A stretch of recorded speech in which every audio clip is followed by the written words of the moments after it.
ဖျားကြောင်တင်ငယ်ထိန်ဝင်းဝါလို့တိုင်းဟန်ရှင်လောင်းနေဝေမာဥပြည့်စေဆရာတော်များက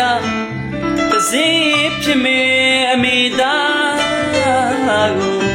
ယဟန်တို့လိုက်နာရမယ်ယဟန်တို့ကျင့်ဖို့ဩဝါဒကထာဟောကြားတယ်မီလီကြတော့တေဝေဝမှာတေဝေဝကအမေ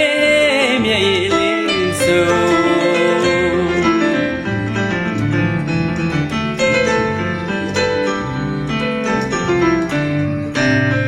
ရှင်ဝေပိုက်ကမွေးခေရလို့အမေနဲ့မအမြဲပင်ကလေးလို့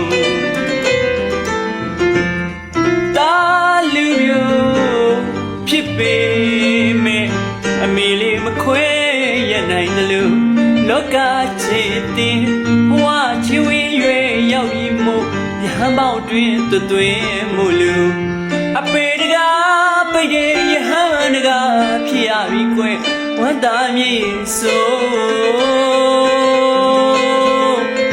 တိမ်ဝင်တဲ့အမေသားကိုတင်သည်ယခုမှဖြစ်မေဖျားတာတော့ဖြစ်သွားပြီမို့အမိဖာတို့နဲ့မသက်ဆိုင်တော့ဘူးဆိုဟောကြားတယ်မင်းလေးကြတော့